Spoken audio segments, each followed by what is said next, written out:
Ons is hierso vandag op die plaas van Hannes van der Merwe, die boeredag terrein ensovoorts. Dink ek is van groot waarde vir die inligting wat vir die boere gegee word hier vandag.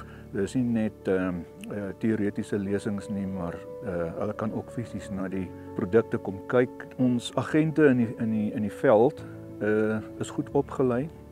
Ons doen self die proewe. Ons is self betrokke by die praktiese uitvoering van die proewe en ek sê altyd dit is waar mense jou produk die beste kan leer ken. My naam is Hannes van der Merwe. Ons boer tussen Kroonstad en Vredefort.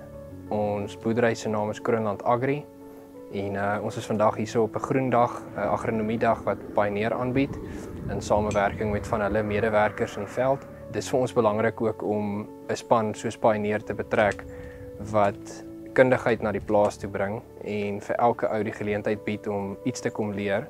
Ons is boere baie keer gefokus op ons dag tot dag genoodsaak om te fokus op ons daaglikse prioriteite en dis baie keer goed om so 'n bietjie, ek wil sê 'n bosberaad te hou om te sien wat gebeur in praktyk, wat se tegnologie is beskikbaar. Wat die dag vir my uitgestaan het is hoe microbiologie 'n effek begin speel en waar ons byvoorbeeld kyk na hoe sekere bakterieë, voordelige bakterieë binne in die plant vir ons voordele kan bied om die stikstofeffektiwiteit van die plante te verbeter. Dit is veral vir ons belangrik op mielies wat 'n hoë inset gewas is. So as ons op 'n manier effektiwiteit van die stikstof wat ons wel toedien kan verhoog, is dit definitief iets waar ons baie opgewonde is. Vir ons is die verhouding met die agente dink ek ook 'n groot gedeelte van die sukses in ons verhouding met Pioneer.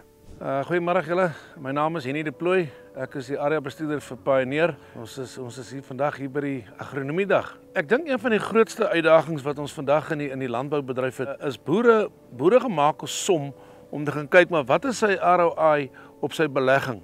En ek dink die belangrikste ding wat ons hier vir mekaar moet sê is hy wil weet maar wat gaan my op my plaas hou.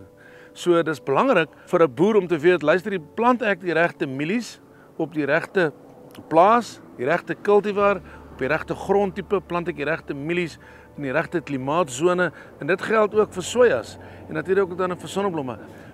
Dit is die uitdagings wat die boere mee sit vandag in Suid-Afrikaanse landbou.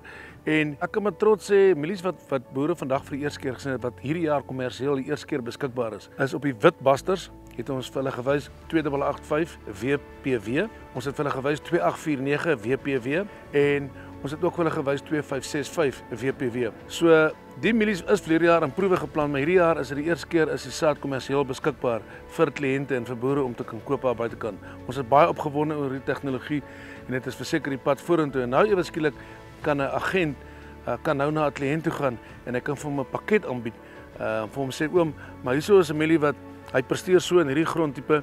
Hierdie mielie is dalk enkelkoppig of hy's dalk meerkoppig. Ons is op al die sosiale platforms, sosiale media platforms wat mense kan gaan kyk. Mense is ook welkom om my te skakel. Hulle kan dan ook met die agente skakel. Daar is ek het in my streek in die Vrystaat en dan die oostelike gedeelte van die Noordwes provinsie het ek 11 agente, ook dan met subagente. So almal is altyd welkom om uit te reik na hulle toe en om dan kontak te maak.